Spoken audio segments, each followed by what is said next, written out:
Hi, FRC fam! Again, it's Chai. And Rap, and welcome to our Easter episode special. Na special. Hindi Ang ko daming kaya. special. Sobrang special nito with egg on Oo. top. Dahil we have our guest, who is none other than the head of the Catholic Church himself, Pope Leo the 14th. 14! Joke lang, mamaya pa. Oo. Abangan niyo yan, FRC Pero, Fam. dyan lang kayo. This is our episode entitled Hope, Hope, Hooray! An An exclusive with Pope Leo the 14th. Happy Easter, FRC fam! Happy Easter! Yes, in other words, it's also Christmas. Yes, Oo, Pasko ng Pasko. pagkabuhay. Yes. Pero sa totoo lang, nahirapan ako mag-celebrate ngayong Easter season. Kasi, alam ko, FRC fam, hindi ako nag-iisa, na para ang dami nating iniisip. Lalo na sa mga nangyayari sa mundo ngayon, di ba? Presyo pa lang ng diesel. Mhm. Oh my gosh. Nung isang araw, akala ko bumaba. Ang sabi doon, 46 per liter. Yun pala, kinulang lang yung gas number. station ng posisyon para sa 100. Hindi sila sanay. Hindi nila Oo. napaghandaan. Never pa umabot sa Mm. ganun ang presyo ng ating kasi. Nakakalungkot kasi nakita mo kung gaano kasakit yun at kung gaano kaapektado ang lahat ng mga kilos natin. And I think yun yung pinakamahirap dun kasi lahat tayo nararamdaman yun on a day-to-day basis. Because there's that constant uncertainty. Gaano kaya kataas yung gas today, tomorrow, next week, next month? Like, Tama. bababa ba ito ever? And that's just a practical application. Like, the deeper root of it is the wars and the Yes. violence that are happening between countries right now. Diba? Malungkot. Kahit na sabihin natin payapa tayo dito ngayon sa bansa natin, apektado tayo. Like, yun na yun. Yun na yung sakit ng mga bulsa natin ngayon. Kaya din sobrang naging timely and also very relevant today yung Orbi at Orbi natin recently by Pope Leo. Kasi siya ang ating special guest. Oo. Diba? Kung hindi nyo pa na-catch FRC Fam, abangan nyo mamaya. Tatawagin natin si Pope Leo. Nandito siya. FRC First. Exclusive. Kasi kami lang may alam nito. Grabe. Ano ba yung Orbi at Orbi muna? Kasi I think to our FRC family, to our other audience here in Church Alive, pwedeng hindi nila alam kung ano ang Orbi at Orbi. And Yes. ano ba yun? Urbi at Orbi, in actual translation, it means to the city and to the world. So it's an address of our Pope, normally done kapag Easter season, Yes. at Christmas season, and on special rare occasions. And it's basically times wherein the Pope addresses the Catholic Church. At importante to para sa atin, FRC family, kasi we want to hear from the head of our Catholic Church, di ba? Gusto natin pakinggan kung ano yung gusto sabihin ni Pope Leo sa atin, especially in this time of Easter. And so, hindi na natin papatagalin, FRC fam, tawagan na natin ang ating special guest via video. In-expect nyo ba na pupunta talaga si Pope dito? Syempre, We wish. baka naman, di ba? We wish, di ba? Like soon, Pope. Hi! Hello po. Hello This po, is Chai and Bumait. Rap. And welcome to FRC Family. Makakasama natin siya ngayon through our video reacts to his Urbi et Orbi. Yes. Fratelli e sorelle, Cristo è risorto. Buona Pasqua. Brothers and sisters, Christ is risen. Happy Easter. Happy Easter! For centuries, the Church has joyfully sung of the event that is the origin and foundation of her faith. Alam niyo ba yan, FRC Family? Christ, my hope, is arisen. Christ, indeed, from death is risen. Have mercy, Victor King, ever reigning. Sorry, Easter no. is the victory of life over death, of light over darkness, of love over hatred. It is a victory that came at a very high price. Christ, the Son of the living God, had to die, and die on a cross. After suffering an unjust condemnation, being mocked and tortured, and shedding all his blood.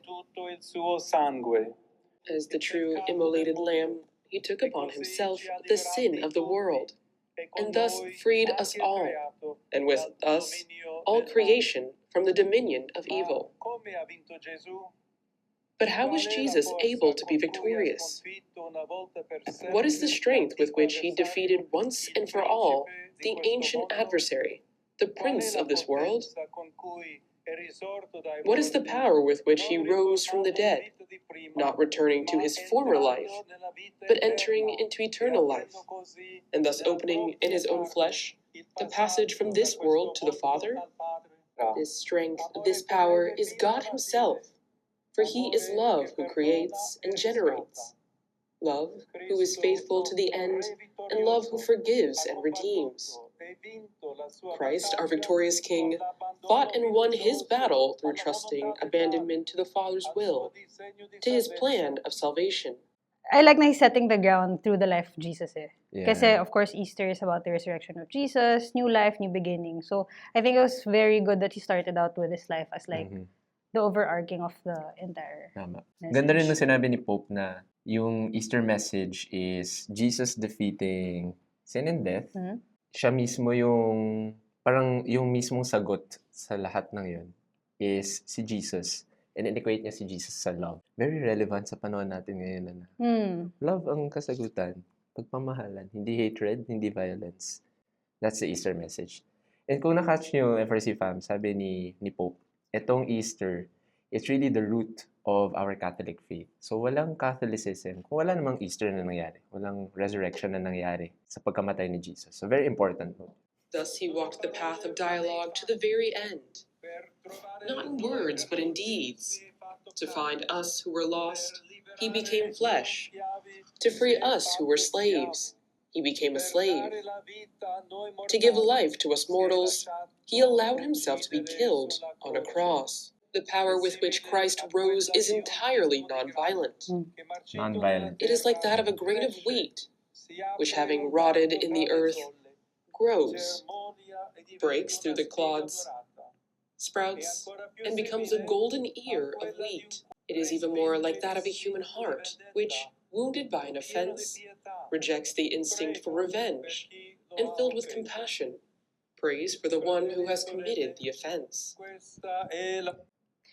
I like talaga na how he's doing the flow up. Pansin naman, nag-open siya with the story of the life of Jesus Christ and then how he was able to beat the struggle, the battle of sin, and then of course the salvation aspect to it. And then he gets to the story of humans now, yung pagpasok ng non-violent aspect. I think it's very relevant nowadays with what's happening, na alam nating lahat anong nangyayari with the war. It's a very violent world Yes. right now. Although we think na, it's just pricing, di ba, na gas price hike. Pero di natin, na sobrang laki nung effect niya to our lives in a day-to-day basis. So I like now he's trying to slowly bring in from the scripture towards real life. Because I feel like that's very important to understand that you can still relate to the scripture or like the story of Jesus Christ. Kasi that's what we don't usually see na eh. Parang, faith. Pero like, how do we relate that to real life?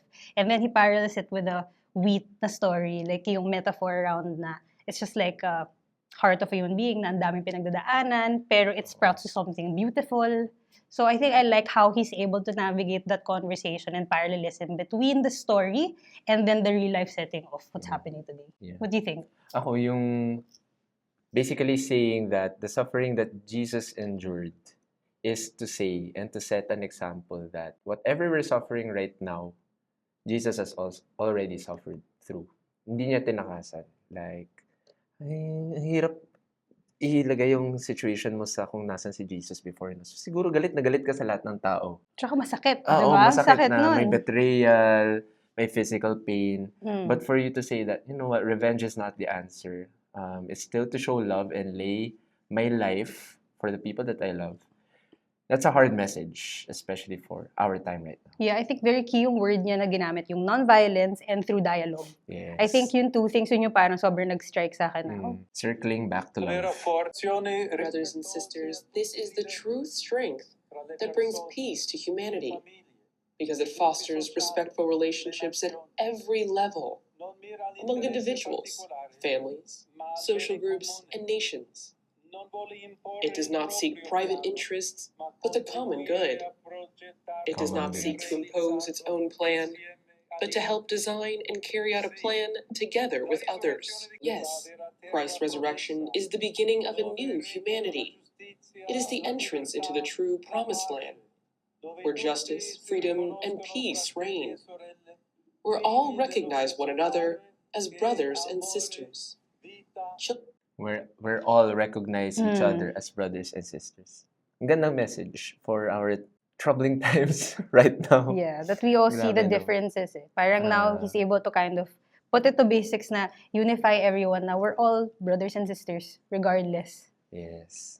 Children of the same Father, who is love, life, and light, brothers and sisters through his resurrection, the Lord confronts us even more powerfully with the dramatic reality of our freedom. Before the empty tomb, we can be filled with hope and wonder, like the disciples, or with fear, like the guards and the Pharisees, forced to resort to lies and subterfuge, rather than acknowledge that the one who had been condemned is truly risen. Lasciamoci In the light of Easter, let us allow ourselves to be amazed by Christ. Let us allow our hearts to be transformed by his immense love for us. Let those who have weapons lay them down. Let those who have the power to unleash wars choose peace. Not a peace imposed by force, but through dialogue. Not with the desire to dominate others, but to encounter them. Itong mga message ni Pope na ganito, this affects Mm-mm. worldly issues, worldly causes. Like, this is a call for all Catholics around the world to show love. Ang ganda nung sinabi niya eh. Lay down your weapons, think about others, think about ano yung makabuti para sa kanila. And we all know that this is addressing the wars that are happening in our world today. I think it's also important to recognize na yung pagsabi niya ng mga weapons or like, yes, directly, we can automatically connect that to the wars. But I think getting into the small, everyday type of struggles also, we can bring that in. Parang when you come across someone you get annoyed with, like, what is your weapon? Your weapon, for example, is your words. Like, you lay it down. And then, like, I like how he said yung encounter instead of conquer. Yeah, Kasi it makes it Ang ganda ng very word na encounter. genuine. Parang encounter. When you encounter someone, you're like, oh, like, parang very light in a sense yung... Meeting them where they are. Oh, so parang, I think in that sense, you can apply it even with your daily encounters. You can always apply this. Yung concept sa sinasabi niya. We are growing accustomed to violence, resigning ourselves to it, and becoming indifferent. Indifferent to the deaths of thousands of people. Indifferent to the repercussions of hatred and division that conflicts sow. Indifferent to the economic and social consequences they produce, which we all feel. There is an ever-increasing globalization of indifference, to borrow an expression dear to Pope Francis, who 1 year ago from this loggia addressed his final words to the world, reminding us what a great thirst for death, for killing, we witness each day in the many conflicts raging in different parts of the world. Globalization of indifference. indifference. I think that's a very scary phrase to hear, but also a hard truth. Lalo na ngayon sa panahon ng social media wherein we see all the issues right here, right now. Parang it's so easy to just scroll away when there's something that we don't want to be a part of or we feel like it's not affecting us. But now, in our times, we realize that big things, or actually even small things, big decisions in our world, they affect everyone, di ba? Yeah. Na-mention mo yung pagtaas ng diesel. Like, that's a very practical experience for all of us.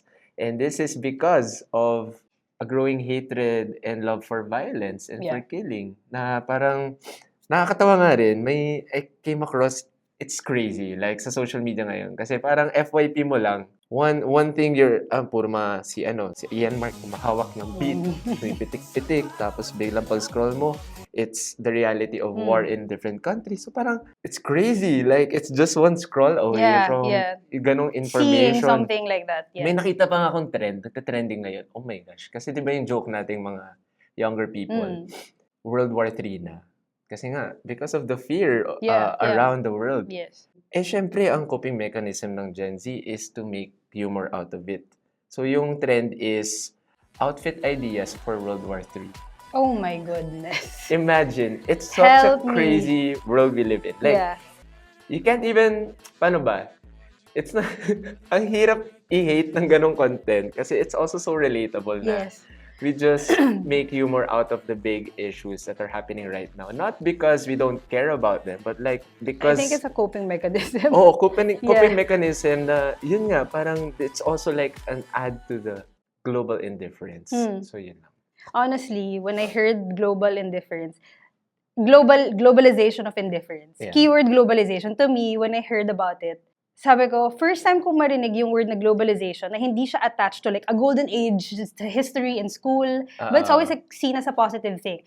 In this way, kung paano siya Progressive ginamit, siya, di ba? oo, it's Oo. very good, parang positive. Dito, ginamit siya na globalization of indifference. And I think very accurate when you said na it's scary because parang nawalan tayo ng pakialam. Literally, nawalan tayo ng pakialam. We feel so detached. And yet, it's funny kasi supposedly, because of technology nowadays, we feel more connected. Yeah. But we're more detached in what's happening today. And like what you said, diba? It's not being detached siguro in that sense. Pero for some people siguro na may namamatay na soldier na kamag-anak nila, they're gonna be like, you joke about the war? Like, Yeah, diba? They could exactly. say something like that. Kasi nga, to us, we feel like di naman tayo masyado affected. Tumaas naman yung gas eh. O ano naman? Buhay naman ako. Wala namang nangyayari. And I think that's why it is very scary in this sense. It's a universal message. So, if you're hearing this, if you don't exactly believe in God or in Jesus, I think this message is still for you. Yes. That this love that Jesus has is also for you. The love that He's calling us to it's a call for everyone in this world to Yeah. love. Yeah. So, FRC fam, if you're in this call, you're all for it, comment down below. Paramdam tayo that we're What are showing your love feels, for the world. thoughts, Yes. reflections? Grabe, wala pa tayo sa kalahati. Sobrang rich ng Pero grabe na message yung ni galing Pope eh. Leo. Ganda. The cross of Christ always reminds us of the suffering and pain that surround death and the agony it entails. We are all afraid of death, and out of fear we turn away, preferring not to look. We cannot continue to be indifferent. We cannot resign ourselves to evil. St. Augustine teaches, if you fear death, love the resurrection. Let us too love the resurrection, which reminds us that evil is not the last word, because it has been defeated by the risen one. He passed through death to give us life and peace. I leave you peace. I give you my peace. Not as the world gives it, I give it to you. The peace that Jesus gives us is not merely the silence of weapons, but the peace that touches and transforms the heart of each one of us. Let us allow ourselves to be transformed by the peace of Christ. Ang poetic nga nung sinabi ni Pope Leo, di ba, na the peace that does not necessarily come from the absence of weapons. Yes. Or Or how the world provides it. Yes, Yes. exactly. But it's peace that transforms our hearts. It's cliche to think na palaging inward muna yung change, di ba? Like, sure, hindi natin mababago yung nangyayari sa paligid natin. But we can have a change of heart and allow Jesus' peace to transform our hearts.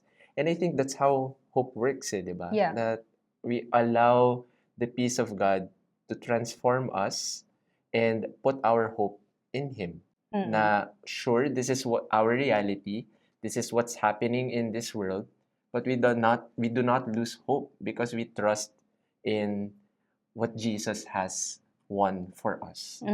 I think it requires you to open your heart eh. Kasi Oo. how will it come in if you yourself is doubting it in the first place? So you have to believe in it. And that's why I think dito niyang part din to pinasok. Kasi yung flow nga of how he was talking about the story, he used different situations of today. And then going back to these concepts of death, of non-violence. May sinabi pa siya na, if you fear death, then you should love resurrection. Oh. And it Ganda nun. stems back again to what we were celebrating in the first place, which is Easter. So, if you fear death, that could be anyone. It's literally Yeah. talking to anyone who fears death. And sinasabi nga niya, everybody fears it, di ba? Yeah. Pero how we react to it is what's different. So, parang sinasabi niya na, if you fear it, go back to resurrection. Believe in the story of Jesus Christ na ito yung pinagdaanan niya. And then leading towards that is getting peace and hope in your heart. And allowing that peace to actually transform you so that it could be reflected to the world. Kasi nga, like what you said, it starts within you. And then that's when it starts multiplying to other people as well. Nella For Basilica this reason, I invite everyone to join me in prayer in a prayer vigil for peace that we will celebrate here Ayun in na St. yun, Peter's invite Square na siya. Yeah. next Saturday, April 11th. Nagpa-promo si Punta Father, kayo, si ah. Pope Leo. dominio e di potere. E imploriamo il Signore On this day of celebration, let us abandon every desire for conflict, domination, and power, and implore the Lord to grant His peace to a world ravaged by wars and marked by a hatred and indifference, al Signore and makes us feel powerless to the face of evil. Lui To the Lord we entrust all hearts that suffer and await the true peace that only He can give. Let us entrust ourselves to Him and open our hearts to Him. He is the only one who makes all things new. Happy Easter. Happy Easter! Happy Easter, FRC fam. Very full yung message niya, yet very concise, I would Mhm. say.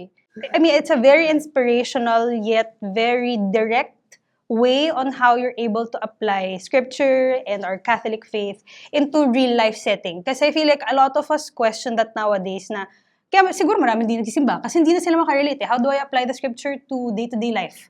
Di ba? Mhm. Parang the how. Like, does it even relate kapag wala, pag yun nga, paano ako magbayad ng gas? Di ba? Parang yung mga small struggles, and yet he was able to dissect that dun sa buong message niya. Mhm. Na non-violence, Christ chose dialogue, yung globalization of indifference. Di ba? Parang he touched on it in every single way, and yet he always landed back to peace, love, and hope. If there's any clear message also, lalo na sa start pa lang, Mm. sinabi ni Pope Leo that there is an adversary. There is an evil Yes. in this world. Of course, we know that through scripture, that the Mhm. evil is Satan and his works. And ngayon, sobrang evident everywhere. Like, it's so hard kasi kahit saan, may evil kang nararanasan. Ikaw ba, ano yung mga adversary na nararanasan mo? Gas, kasi ang taas ng price eh, di ba? Mm. So, tas you're also anticipating the fact na pwedeng tumaas yung kuryente. So, Mm. yun yung day-to-day type of thing na like, nakakainis. Like, why am I even struggling ng ganito, di ba? Yes. And then, you see the news, and you're like, may war. Kasi, so parang, maliit siya pag-iisipin mo. So kasi, those are the struggles, yes, ito diba? ito yung Satans ko everyday. Parang, di ba, you struggle with it, naiinis ka. Anong gagawin ko? So parang minsan, umuwi ka sa logical way of resolving those devils around you, di ba? So, Ikaw, where's ano the yung- evil there? I for think you? the evil there Mhm. is where it stems from. So, ang core problem natin kung bakit nagkakaroon ng ganun is because of the violence, di ba? Because one wants to conquer the other when you should encounter. Honestly, like, I know it's very simplistic to think that that's the only way to deal with the problem, which is through dialogue. Oh. But in all honesty, kapag nag-decide kayo na gawin nyo lang siya na simple, pwede talaga eh. Like, alam mo yun? I mean, nakaka-frustrate, nakaka-frustrate. diba? Yes. Oo. So, ikaw, how does Gets ko yun. devils around you look like? Sometimes it's really in the form of people Mm. na may mga na-encounter ako na hindi kami same ng values or at least hindi siya same ng understanding ko of how God wants us to love or Mm. kung ano yung in-exhort ni Pope Leo sa atin. Yeah. Sa workplace pa lang. May kaaway ka? Very, ngayon talaga yung frustration ko at yung dasal ko palagi, Lord, give me the patience, give me the understanding, give me everything, Lord, that I need. Realize ko, ako ba yun? Kawork mo din ako eh. I will neither confirm nor deny. Joke lang. Ako pala yun. No, hindi naman. Pero, like, frustration lang because of, I guess, injustice. Na parang, ito yung sinabi nating, Gagawin ito niya. yung gagawin natin, na pag-usapan natin, pero bakit hindi ito yung nami-meet na expectation? So, there's a lot of that kind of battle na parang, minsan hindi natin na-realize, but these pile up and end up to be like great adversaries in our lives. And I think yung isa sa mga malaking bagay na kailangan natin maintindihan, these evil acts, they always have consequences. Yeah. And that's why we're Yes. experiencing frustration, disappointment, kasi hindi naman perfect ang mundo, Mm-mm. hindi naman perfect ang tao. Madaming So, nafe-feel. Ganon talaga ang Mm-mm. nangyayari. Yes. And that's why we hold on to yung sinabi ni Pope Leo na we must have abandonment towards God's will. What does that mean? Ano ba Diba? ibig sabihin ng Oo, abandonment? parang total surrender Mm. na kung ano man yung paghihirap ko ngayon, kung ano man yung passion or version ko ng passion ngayon at pagbuhat ng krus ngayon, I must entrust it to the Lord na, okay, may reason to kung bakit siya ganito. Yeah. Of course, that's easier said than done. Of course, you're human. Yes. Pero yun yung sinasabi ng Panginoon. That's how He's working through us and in us. Surrender is Problem. actually not doing Not nothing. nothing. So, Like, just to it's even clarify harder that, to yes. do nothing, di ba? Yes. You have to trust that there's a bigger reason why it's happening. Mhm. Na hindi lang maliit yung problema mo. I think kasi nga we tend to like zoom into our problems na feeling natin what our problem is, ito lang. When it's actually something bigger. Yeah. And that's where the globalization of indifference, I think, would stem from. Kasi feeling mo, problema mo, ito lang yung problema ko eh. Wala naman yung problema nila, sila na yung bahala dyan, Oo, di ba? tama. But if you actually understand the connection of that to the greater scheme of things, then that's when you take into action na you pray for the people na nandun sa war. You pray that they get enlightenment. Diba? Na parang sana makakuha sila ng grace from God, ma-open nila yung hearts nila na, oh my gosh, what we're doing is not making sense. Kasi of course, hindi ka naman pupunta doon para lumaban, diba? Like, war and stuff like that. Pero that's what you can contribute. So yes, you struggle with your gas, but you also look at it from a different perspective na it's a much bigger thing than you think, and you pray for that. And then you trust that God would actually provide the grace and like the peace that would transform them. Like what Pope Leo said na, yung nakaka-transform ng heart. So, wala eh. Like, that's what you can do. I mean, that's how you can, that's how I'm seeing it. How about you? Ako, in a very big world, there are big problems and a lot of problems, di ba? Na parang, especially in our generation, whenever we see something that needs action, we feel like we have some sort of responsibility to it. And I think that's a great value to have. Pero yung abandonment din na sinasabi ni Lord or yung surrender na to, it asks from us humility to say na we don't have the solutions. And full control. We don't have full control. Yeah. Yes, we can do something and that's what we need to figure out. Sa sitwasyon na to, paano ko pinakamakatulong? How can I love more? Ano yung mga tinatawag sa akin ng Panginoon na kahit ito yung hirap ko, ito pa rin yung kaya kong gawin. And then entrust the Lord. Yeah. Entrust the rest to the Lord. Di ba nga, parang, anong kasabihan? Do your best and God will do the rest. Ooh, diba? that's what I pray in my exam. Pag may tiyaga, joke lang, inisa-isa na.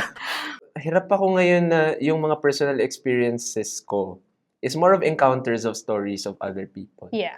Ngayon, di ba, we keep on mentioning the price hike. And that's because that's a practical experience of us now. Iba-iba yung epekto nito sa iba-ibang tao sa lipunan natin ngayon. Say, for example, mga drivers natin. Grabe talaga, mangiyak-ngiyak na lang ako sa mga stories na nakikita ko sa FYP ko pag nakaka-scroll ako ng driver na.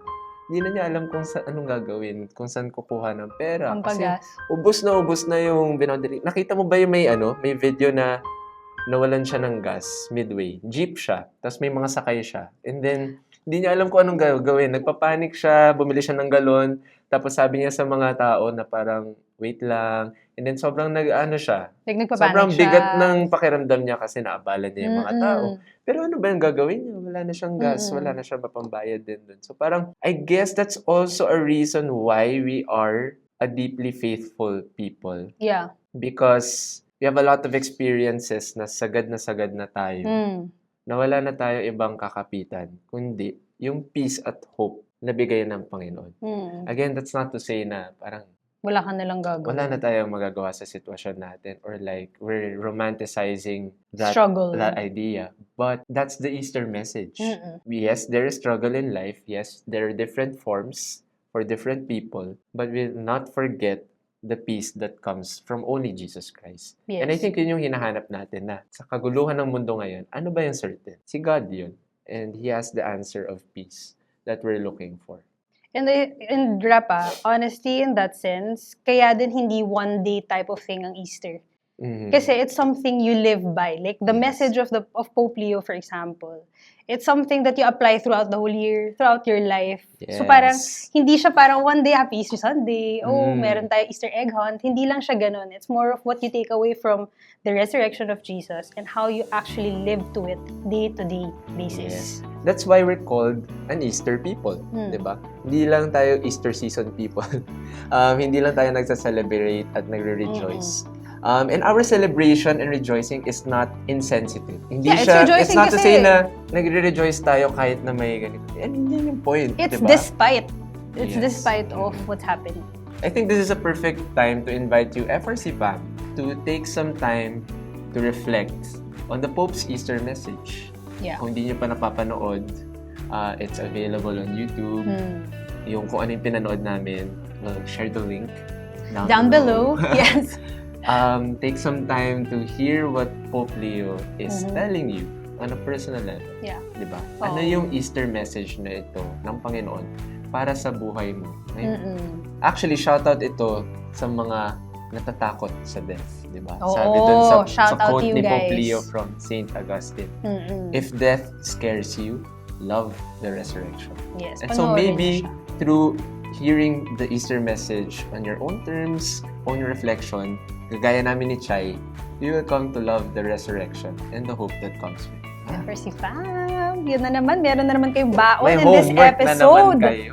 Yes, para maging guest si Pope Leo, yun yung tip namin. Oo. Pope Leo, baka naman. Wait, may na-notice ako Bakit Oo. sa greeting ni Pope Leo walang Tagalog? Ako sinantay ko yun. Actually, tradition yun sa mga Urbi at Kaya Orbi, nga diba? Na eh. parang after the Pope's message, nag-greet siya ng Happy Easter. Maligayang And Yes. pagkabuhay ni Kristo. Wala, hindi tayo special. Baka naman, grabe naman yung Kasi mag-visit siya, yun yung Posible, bawi. sana. Mm-mm. So, or baka marami lang talagang countries ngayon Maraming na languages. nangangailangan ng message, ano. Yes. And so, bakit hindi na natin pangunahan kay si Pope Leo, di ba? Turuan Sabihin natin paano siya. ba sinisabi ang Happy Yes. Easter in Tagalog? Gusto ko sayawin mo. So, wow, bakit sa'yo? Okay, go. Sabihin mo Iba na na. pala, interpretative dance. Maligayang Pasko ng pagkabuhay. Why don't we say that together Okay. and greet our FRC fam? Okay. FRC fam, Maligayang Pasko ng pagkabuhay. May the Easter message live in your lives today. And tomorrow, and the next day, and At the next day. magpakailanman. Happy Easter, FRC fam. Happy Easter! Again, it's Chai. And Rap, who leave you with the wise words of Venerable Patrick Peyton that. A family that prays together stays together. And grabe, sobrang relevant nito. A world at prayer is a world at peace. Bye!